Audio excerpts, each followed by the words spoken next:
Do you want to tell me a little bit about the work you're showing in Poland? Yes, so I'm showing a piece called A Tumour, which originally was called A Tumour in English, and for this will be translated into Polish.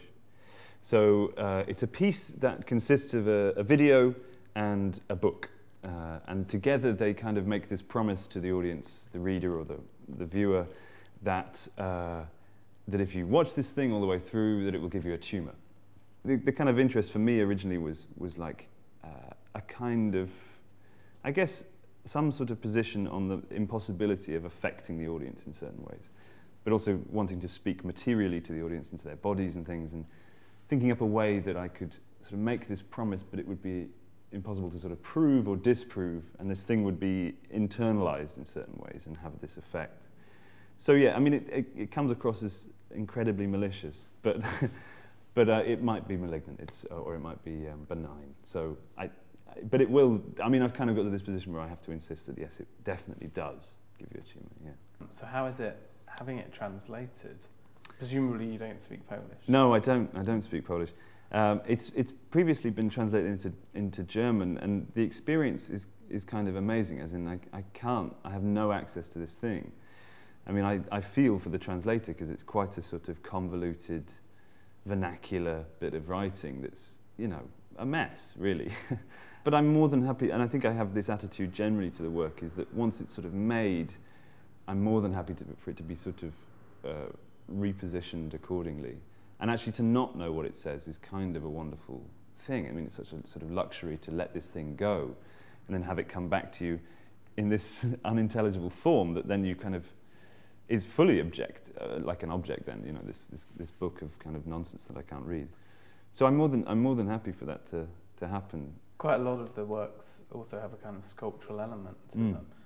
Not this one, but you know, there's kind of careful consideration put forward to, you know, the seating, but also there's actual works around in that you're not just entering a dark space and getting lost in the light. I think that's the key to them in a way, is to have to kind of overemphasize sense of place and gravity and heft.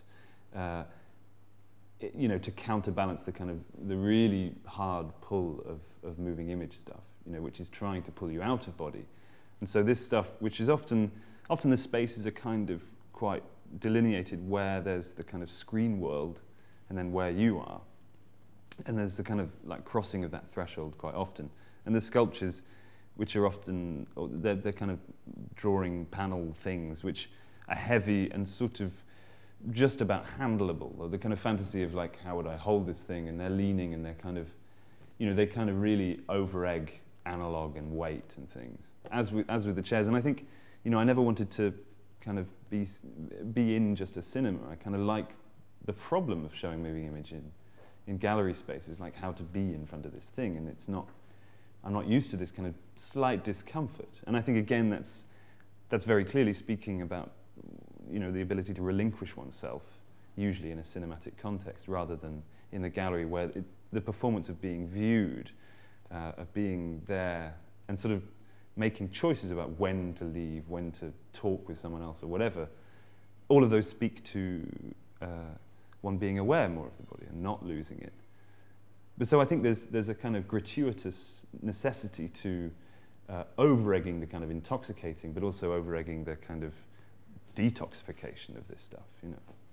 Your actual body kind of features in the work. Yes. Quite a bit. I mean, in very formal, practical terms. Yeah. Tell me how it features. How do you make the actual films? So actually, a tumour was the first thing I did with any CG in it, and is the first foray into having an avatar, I suppose. You know, I always had a bit of problem, like trying to have myself in it, or have any real person in it, and have like the image of a real person. So I always had I had problems sort of showing real people. There was that kind of something weird about ideas I'd had about representation, kind of deathliness, meant it became harder and harder to not be violent in the act of sort of filming, or feeling like it was a violation in certain ways. So CG was a great answer, you know, like it can have this thing that would answer these things and also allow me to perform in the work without risking myself to a certain degree, you know. So now I've started using quite a lot of motion capture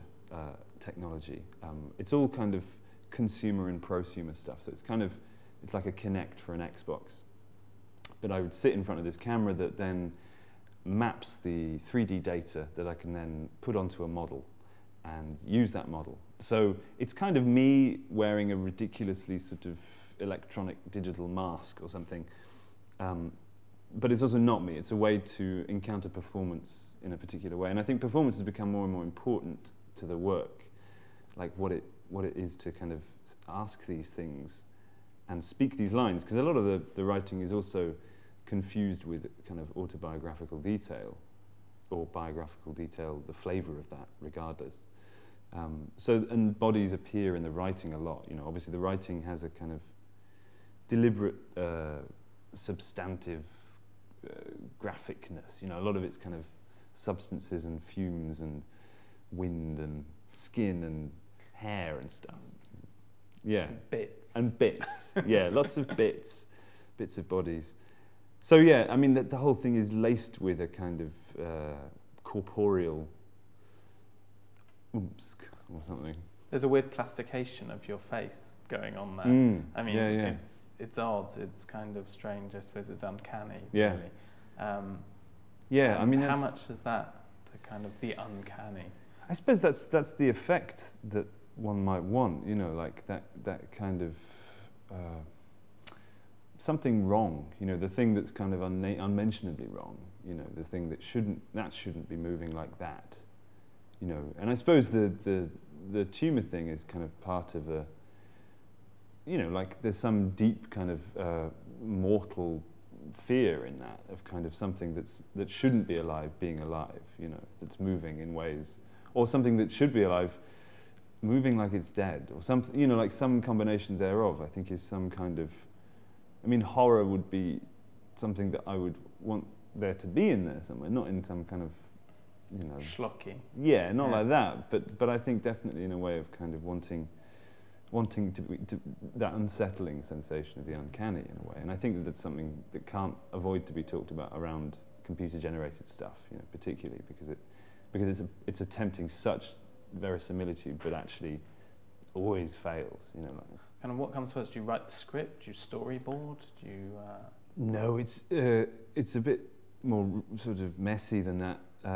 It's usually a sense of accumulating an awful lot of reference and thoughts and images and sort of shots that I'd quite like to do and scenes I'd like to write. Or even formally, just like, how do I begin all the sentences in this? Maybe I'll just begin with, I wanted to ask, because I do, and I don't know what I'm saying. So everything's a catalyst for everything else, you know. And then there'll be a point of kind of, usually kind of pretty anxious desperation of pulling everything together and then beginning the editing process. It's sort of simultaneous writing and editing and making all the stuff at the same sort of time. In a way, a lot of it's made as if writing anyway. This is the grammar of the work, and you kind of, well, that's a kind of linguistic hang-up. But it's not really a hang-up, it's just the way it works. And I think that expediency of writing is getting closer and closer within the image making, like the kind of, how much more proximate it is now for me to kind of come up with an idea of an image and sort of mock it up or make it. It takes nearly as long to write a paragraph, you know, so they're starting to become confused, productively, I think, but also in a way that I'm wary of, I suppose, you know.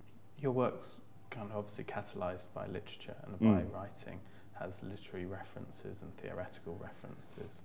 Are you interested in the history of cinema and filmmaking and these genre kind of films? Totally. I mean, I'd say that literature and cinema particularly, not really so much sort of artist moving image history, not so much.